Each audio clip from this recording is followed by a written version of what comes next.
اللہ تعالیٰ سورہ نساء کی آیت میں ارشاد فرماتا ہے، اے لوگو تمہارے پاس تمہارے رب کی طرف سے برہان آ چکی ہے۔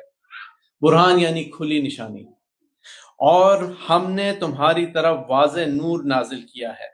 پس جو لوگ اللہ پر ایمان لائے اور اس سے مضبوطی سے وابستہ ہو گئے، وہ انہیں اپنی رحمت اور فضل میں داخل کرے گا، اپنی طرف سیدھے راستے کی ہدایت فرمائے گا۔ یہ اللہ تعالیٰ کا وعدہ ہے۔ اللہ تعالیٰ نے انسان سے ارشاد فرمایا، اللہ تعالیٰ نے قرآن مجید میں یہ وعدہ کیا ہے کہ ہم نے تمہاری طرف برہان اور نور بھیجا ہے۔ اگر تم اس کی اتباع کرو گے اور اللہ سے کنیکٹ رہو گے تو اللہ تعالیٰ تمہارے لیے راستہ وہ دکھائے گا جو صراط مستقیم ہے۔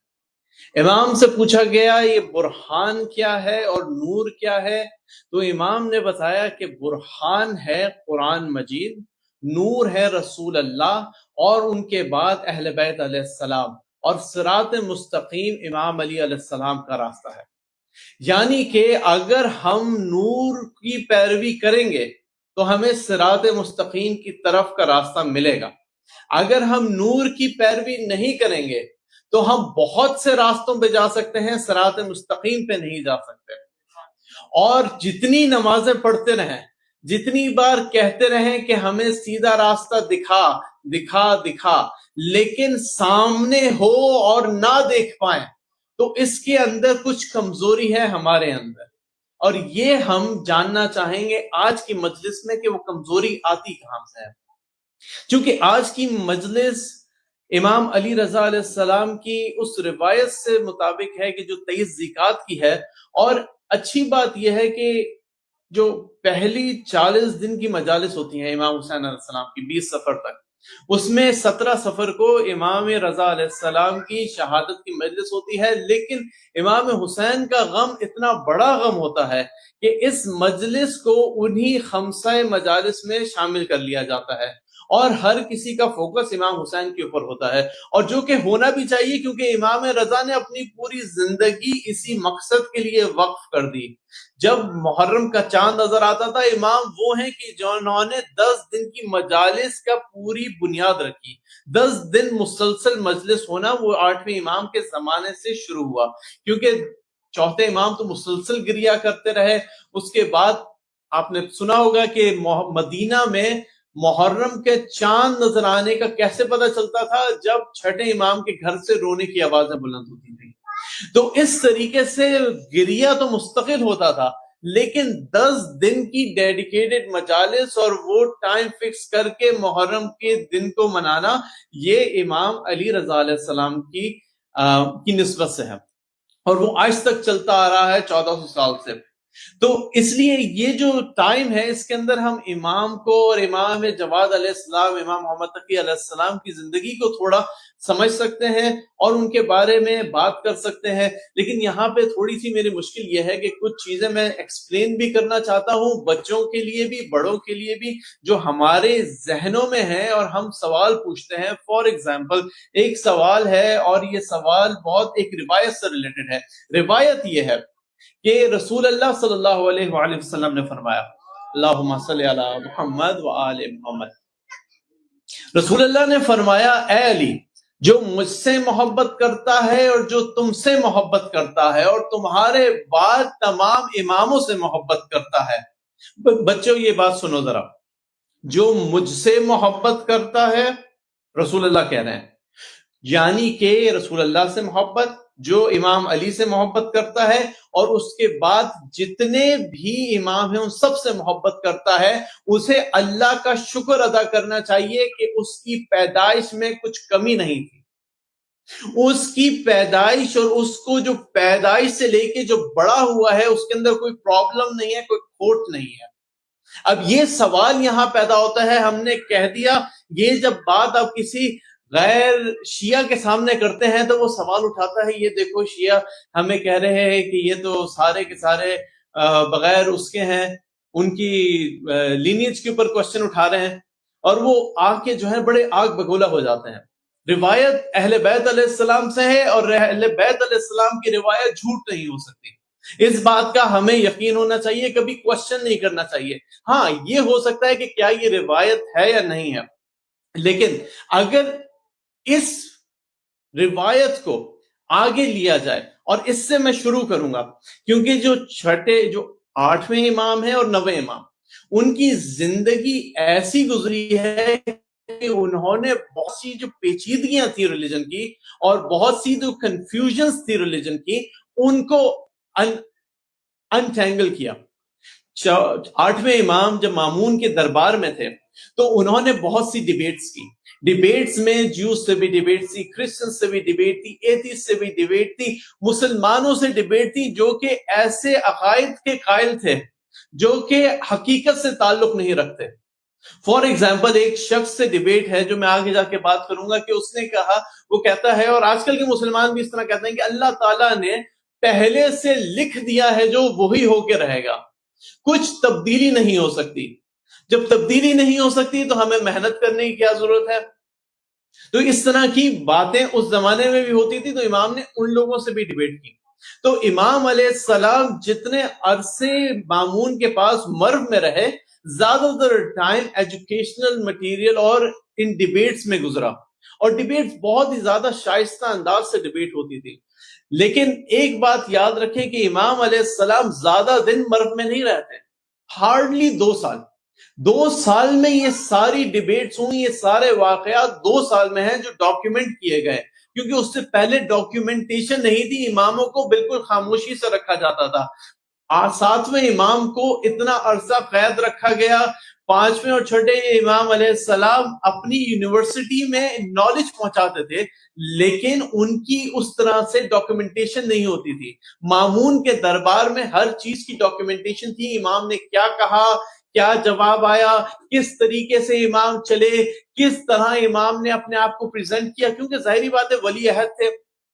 اب امام علیہ السلام جس زمانے میں انہیں زہر دیا گیا، ان کے بیٹے امام محمد تقی علیہ السلام، ان کی عمر تھی جو اس وقت یہاں بچے جو بیٹھے ہیں ان کی عمر ہے۔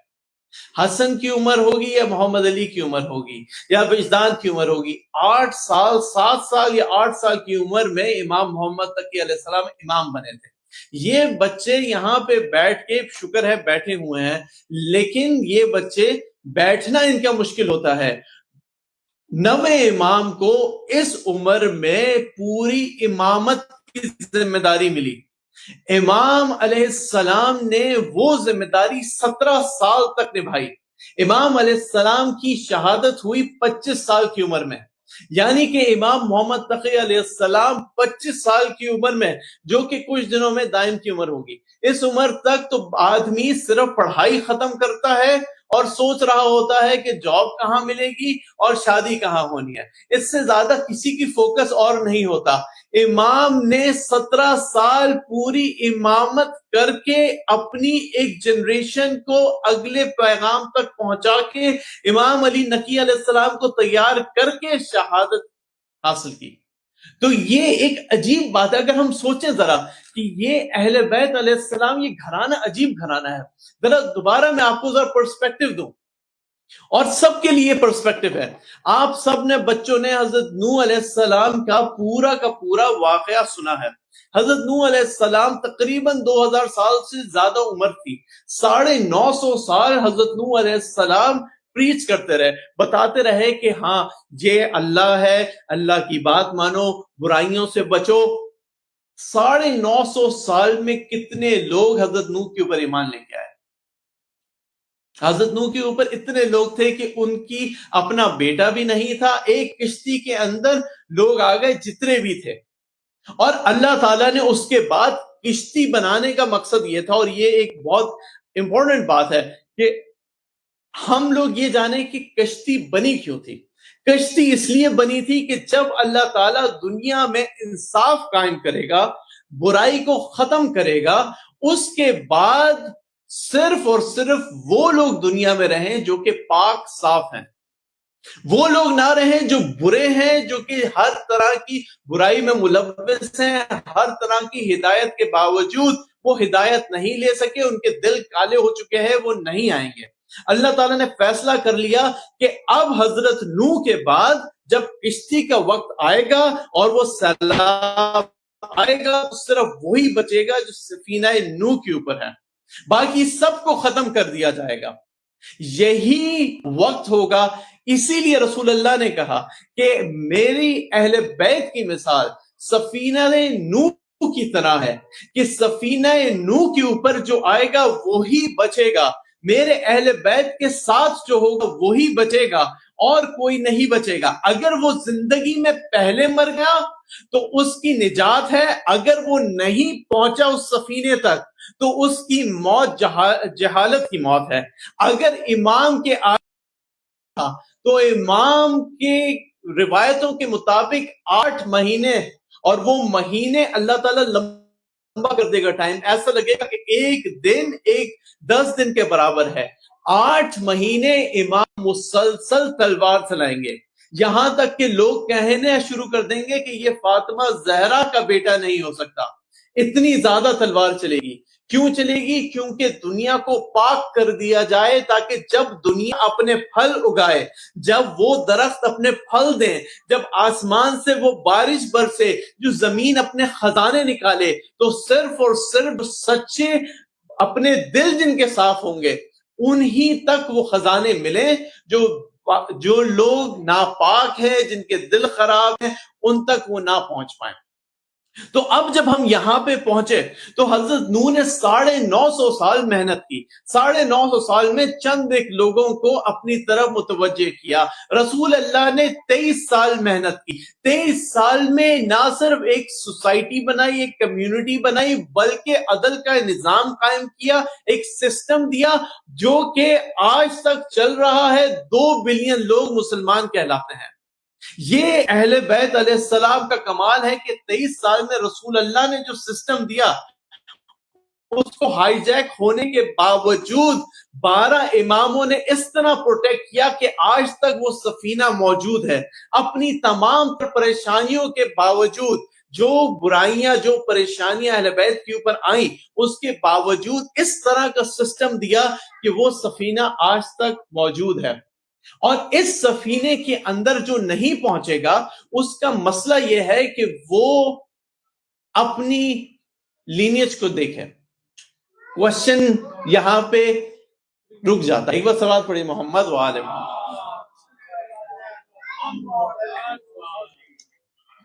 تو اب میں آپ کو ایک ریسنٹ واقعہ بتاتا ہوں۔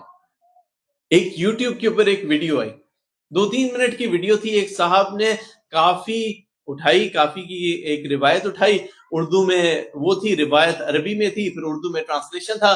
کہتے ہیں کہ ایک روایت ہے جو کہ 5ویں امام سے منقول ہے کہ ایک شخص آیا، وہ کہتا ہے کہ اے امام، ہم نے سنا ہے کہ ہمارے جو ساتھی ہیں کچھ، وہ ہمارے غیر لوگوں کو کہتے ہیں کہ تم لوگ فلاں کی اولاد ہو۔ فلاں یعنی ایک ایسا ورڈ یوز کیا جو کہ نارمل لوگوں کے لیے یوز نہیں ہوتا۔ تو امام نے پہلے کہا اگر یہ لوگ یہ نہ کہیں تو بہتر ہے۔ اب جیسے ہی اب یہ ٹرانسلیشن میں لوگوں کے جن کے دل میں بغض ہوتا ہے، ٹرانسلیشن میں کلیئرلی لکھا ہوا ہے کہ امام نے پہلے کہا کہ پبلکلی یہ بات نہ کہو تو بہتر ہے۔ وہ شخص چونکہ اس کے دل میں بغض ہے، سب کچھ دیکھنے کے باوجود کہ حق کس طرف ہے، دنیا کے تمام چیزیں دیکھنے کے باوجود کہ حق کے اوپر کون کھڑا ہوا ہے، اس نے کہا کہ شیعہ اس طرح گالی دیتے ہیں۔ لیکن اب یہاں پہ سوال پیدا ہوتا ہے کہ امام نے آگے کیا کہا جو اس نے کبھی پڑھا نہیں۔ امام کہتے ہیں کہ یہ صحیح ہے کہ وہ دوسرے لوگ پاک نہیں ہیں۔ تو اس شخص نے کہا کہ امام مجھے دلیل دیجئے تاکہ میں اطمینان پا جاؤں، اور یہ دلیل ہم سب کے لیے ہے۔ امام نے کہا اس کی دلیل یہ ہے کہ اللہ تعالیٰ نے ہمارے اوپر اور ہمارے شیعوں کو ان کے مال کو پاک کیا ہے خمس کے ذریعے۔ اللہ تعالیٰ نے کہا ہے کہ تمہارے مال میں 5واں حصہ خمس جو ہے وہ رسول اللہ اور ان کی اولاد کا ہے، سوائے ہمارے شیعوں کے کوئی اس کے اندر حصہ نہیں دیتا۔ شریعت یہ کہتی ہے جب آپ کے مال میں کسی اور کا مال ملا ہو اس وقت تک آپ کا مال پاک نہیں ہوتا۔ اب آپ کھانا کھلائیں گے اس مال سے، جو اولاد پیدا ہوگی وہ بھی حرام ہوگی، جو اس کے ساتھ بڑی ہوگی وہ بھی حرام ہوگی۔ اور اس کے ساتھ اسی وجہ سے امام حسین علیہ السلام نے فرمایا کہ جب وہ کہہ رہے تھے کربلا میں کہ یہ میری بات نہیں مانیں گے، کیوں؟ کیونکہ ان کے پیٹوں میں حرام بھرا ہوا ہے۔ جب حرام بھرا ہوتا ہے تو چاہے کچھ ہو جائے آدمی بات نہیں سنتا۔ اسی طریقے سے جب حرام کی کمائی سے شادی ہو تو نہ مہر صحیح ہوتا ہے، نہ اس سے حج صحیح ہوتا ہے، نہ اس سے بچوں کی پرورش صحیح ہوتی ہے، اور پھر اس کے بعد جب وہ حج پہ جاتے بھی ہیں تو ایک اور حرام کے اندر ملوث ہو جاتے ہیں کہ طواف النساء نہیں کرتے، تو اپنی بیوی جو تھی وہ کہ نہ ان کے اوپر حرام ہو گئی لیکن وہ حلال نہیں کرتے۔ تو اہل بیت سے دوری کی وجہ سے بہت سی چیزیں نہ جانتے ہوئے حرام کر لیتے ہیں۔ ایک بار صلوات پڑھیے محمد وآل محمد۔ یا اللہ اکبر، یا رسول اللہ، یا علی، یا علی۔ ایک بار گزارش ہے کہ بچے تھوڑے تھوڑے ڈیوائیڈ ہو کے بیٹھے ہیں، کچھ بچے یہاں کچھ بچے وہاں، دائم سے گزارش ہے کہ سب بچوں کو الگ الگ کر کے ایک بار صلوات پڑھ دیں محمد وآل محمد۔ تو اب یہاں پہ سوال یہ آتا ہے، ٹائم کو دیکھ لوں میں، ہاں، تو اب سوال یہاں پہ ہم ایک بات یہاں پہنچ گئے، اس شخص کو میں نے کامنٹ میں واپس لکھا بجائے اس کے کہ اس ڈیٹیل میں جاؤں، کیونکہ یہ ڈیٹیل ہر کسی کی سمجھ میں نہیں آتی، یہ ڈیٹیل صرف اہل بیت کے ماننے والوں اور چاہنے والوں کی سمجھ میں آتی ہے، کیونکہ وہ بنے ہی اس لیے ہیں کہ وہ محبت کریں محمد وآل محمد سے، اس لیے پاک رکھے انہیں اس محبت عطا کی گئی ہے تاکہ ان کا مال بھی پاک ہو، ان کے اس ذکر سے ان کے دل بھی پاک ہو، اور پھر اس پاکیزگی کی حالت میں وہ محمد و آل محمد کے اوپر وہ گریہ کر سکیں، ان کے افکار اور ان کی جو تعلیمات ہیں انہیں سمجھ سکیں، کیونکہ یہ چیزیں عام آدمی کی سمجھ میں آ نہیں سکتی۔ یہاں تک ہم پہنچے تو میں نے ایک بات کہی، اور میں نے کہا کہ انسان اپنی عقل سے صرف دیکھے کہ آج کل کے حالات میں کون ہے جو کہ ظالم کے خلاف کھڑا ہوا اور مظلوم کے ساتھ کھڑا ہوا، کچھ نہ دیکھے، اور بغیر قوت رکھتے ہوئے، یعنی کہ بظاہر دنیا کی قوت نہیں ہے، 47 سال سے پوری کی پوری پرابلمز میں ہیں، گھیرے ہوئے ہیں، جیسے کہ غزوہ احزاب میں گھیر لیا تھا مدینہ میں مسلمانوں کو، اس طرح سے گھیر کے مارنا چاہا، لیکن اللہ تعالیٰ نے فتح دی۔ اگر انسان غور کرے تو اس کے لیے بہت سی نشانیاں ہیں۔ اللہ تعالیٰ قرآن مجید میں ارشاد فرماتا ہے کہ ہم اپنی نشانیاں تمہیں دکھائیں گے آسمانوں میں، زمین میں، اور تمہارے اپنے نفسوں میں، اگر تم عقل رکھتے ہو تو تم سمجھ سکتے ہو۔ تو یہاں پہ سوال پیدا ہوتا ہے کہ اللہ تعالیٰ ہم سے کس طریقے سے کمیونیکیٹ کرتا ہے، کیونکہ کمیونیکیشن جو ہے اللہ تعالیٰ کا وہ 4 طریقے سے ہوتا ہے۔ اللہ تعالیٰ خود آتا نہیں ہے، اور اگر غلطی کرتے ہیں تو تھپڑ مارتا نہیں ہے، 2 فرشتے بٹھائے ہوئے ہیں جو سب کچھ لکھتے رہتے ہیں، لیکن اللہ تعالیٰ نے قرآن مجید میں 4 طریقے بتائے ہیں۔ ایک ہے کہ اللہ تعالیٰ اپنی آیت بھیجتا ہے۔ آیت کیا ہے؟ آیت ہے وہ نشانی جس کو حق کی طرف نشاندہی کرے۔ دوسری ہے اللہ تعالیٰ دلیل بھیجتا ہے۔ دلیل کیا ہے؟ کہ انسان کو وہ نشان دکھائے جو کہ اسے ہدایت کی طرف اور صحیح راستے کی طرف لے جائے۔ تیسرا کیا ہے؟ اللہ تعالیٰ برہان عطا کرتا ہے۔ برہان ایک ایسی روشن دلیل ہے جس کے آگے کوئی اور پلٹ کے جانا ممکن نہیں۔ جب برہان آ جاتا ہے تو آگے کوئی دلیل قائم نہیں ہوتی۔ اور چوتھا یہ ہے کہ اللہ تعالیٰ حجت پیدا کرتا ہے۔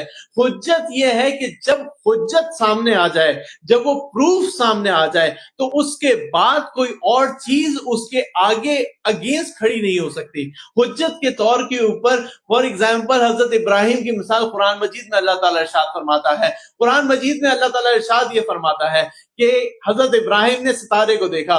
ایک بار گزارش ہے کہ بچے پلیز آگے آ جائیں تاکہ مجلس سن سکیں، ان سے کوئز ہوگا اس کے بعد۔